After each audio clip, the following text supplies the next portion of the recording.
ជំងឺផ្ដាសាយប្រភេទ A ឬយើងហៅថា Influenza A ឬ Flu A ជាទូទៅដូចយើងដឹងហើយជំងឺផ្ដាសាយគឺមានច្រើនប្រភេទមានដូចជា Influenza A B និងមានផ្ដាសាយជាច្រើនទៀតដូច្នេះហើយតើ Influenza A គឺជាជំងឺផ្ដាសាយបែបណាហើយយើងអាចថែទាំនិងស្គាល់ពីរោគសញ្ញា Influenza A ហ្នឹងយ៉ាងដូចម្តេចខ្លះ Influenza A ឬផ្ដាសាយ Flu A គឺជាជំងឺដែលបង្ករោគនៅផ្លូវដង្ហើមមានសភាពស្រួយស្រាវហើយវាបង្កឡើងដោយវីរុសមួយប្រភេទដែលមានឈ្មោះថា Influenza A ជាទូទៅ Influenza A វាបង្កការឆ្លងមេរោគជាចម្បងនៅតាមប្រព័ន្ធផ្លូវដង្ហើមដែលមានដូចជាច្រមុះបង្កនិងសួតហើយជំងឺនេះវាអាចបង្កជាជំងឺស្រាលដែលអាចវិវត្តទៅជាជំងឺធ្ងន់ធ្ងរពេលខ្លះអាចឈានទៅដល់ការសម្រាកព្យាបាលនៅមន្ទីរពេទ្យឬក៏អាចឈានទៅដល់ការស្លាប់ជាពិសេសគឺនៅពេលណាដែលវាកើតចំពោះក្រុមមនុស្សដែលមានហានិភ័យខ្ពស់ចំពោះមូលហេតុនិងប្រភេទនៃវីរុសគ្រុនផ្ដាសាយ A ត្រូវបានចាត់ថ្នាក់ដោយពឹងផ្អែកទៅលើការពិនិត្យនៅប្រូតេអ៊ីននៅលើផ្ទៃរបស់មេរោគក្នុងនោះផងដែរគឺយើងចែកប្រភេទប្រូតេអ៊ីនហ្នឹងវាពីរដែលអ្នកវិទ្យាសាស្ត្របានបែងចែកហ្នឹងគឺទី1ឈ្មោះថា Hemagglutinin ដែលជួយភ្ជាប់វីរុសទៅនឹងកោសិកាដើម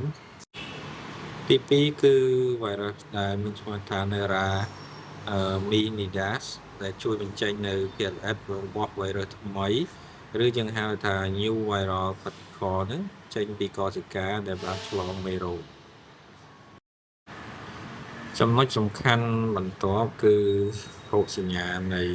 ជំងឺផ្ដាសាយ Flu A ក្នុងនោះដែរសញ្ញាទូទៅដែលយើងតែតែសង្កេតឃើញ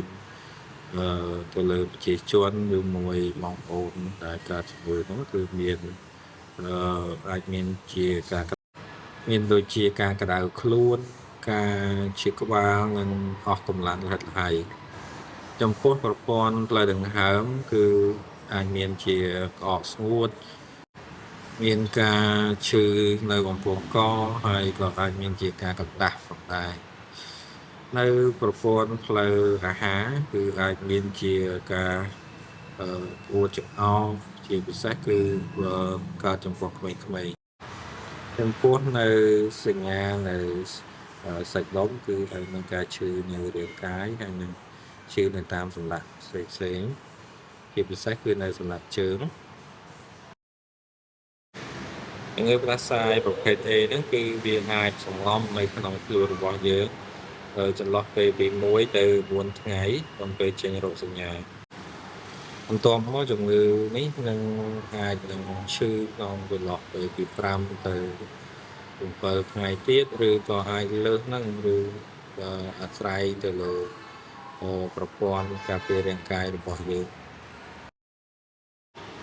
ចំពោះការធ្វើរោគវិនិច្ឆ័យគឺយើងផ្អែកទៅលើរោគសញ្ញាហើយនឹង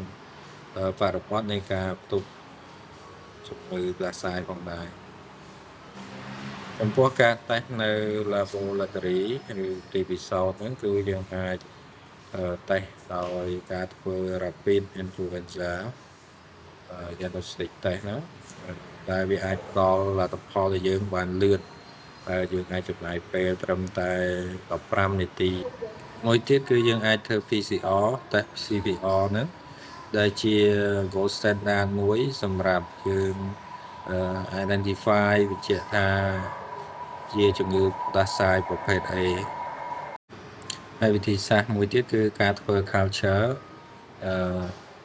ទៅលើមេរោគហ្នឹងដែលជាទូទៅគឺប្រើសម្រាប់ការធ្វើការស្រាវជ្រាវឬសម្រាប់ surveillance ចំពោះ complication ឬមួយផលវិបាកហ្នឹងវាអាចធ្វើឲ្យ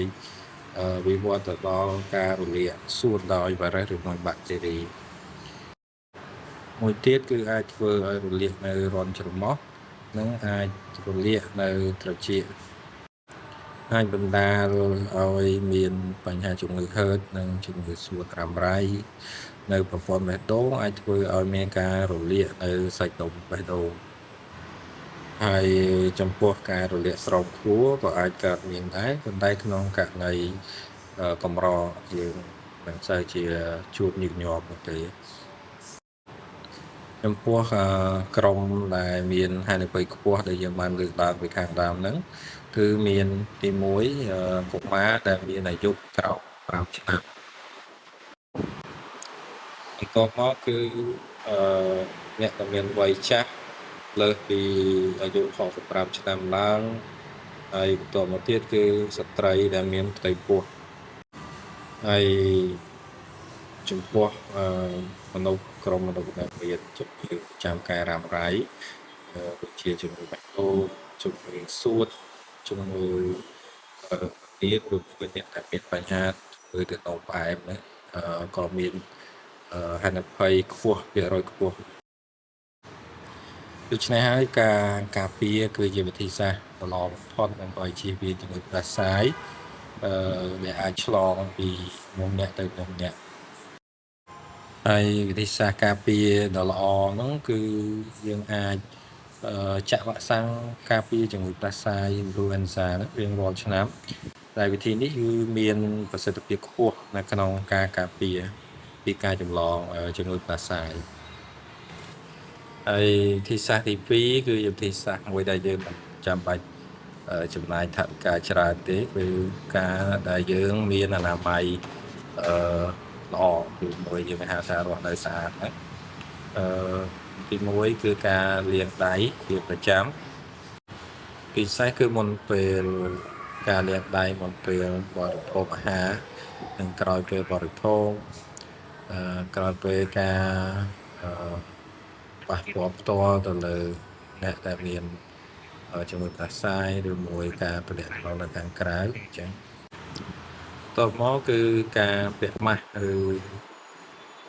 នៅពេលប្រអប់ប្រដាស់យើងអាចខ្ទប់មាត់ច្រមុះការពារការឆ្លងទៅអ្នកដទៃឬមួយការដែលចម្លងពីអ្នកដទៃមកវិញដែរយើងអាចពាក់ម៉ាស់ឲ្យបានល្អនៅពេលដែលយើងស្ថិតនៅក្នុងតំបន់ដែលមានមនុស្សអ៊ូអរច្រើនឬមួយកន្លែងដែលមានអ្នកកើតឬមួយផ្ទុកជំងឺផ្ដាសាយមួយទៀតគឺតាក់ទងនឹង lifestyle របស់យើងដែលមានលក្ខណៈ healthy មានដូចជាការញ៉ាំគ្រប់គ្រាន់ការសម្រាកគ្រប់គ្រាន់ការបរិភោគទឹកគ្រប់គ្រាន់និងការធ្វើលំហាត់ប្រាណបានទៀងទាត់ទី4គឺអ្នកដែលមានជំងឺផ្ដាសាយហ្នឹងគឺត្រូវរស់នៅដាច់ដោយឡែកការប្រើប្រាស់របស់ហូបចុកចានមកព្រាដាច់ដោយឡែកពីសមាជិកគ្រួសារជាពិសេសគឺក្នុងរយៈពេល5ទៅ7ថ្ងៃនៃការកើតជំងឺហ្នឹងតែជារយៈពេលមួយស្រួចស្រាវឬមួយផុយស្រួយនៅក្នុងការឆ្លងទៅអ្នកដទៃ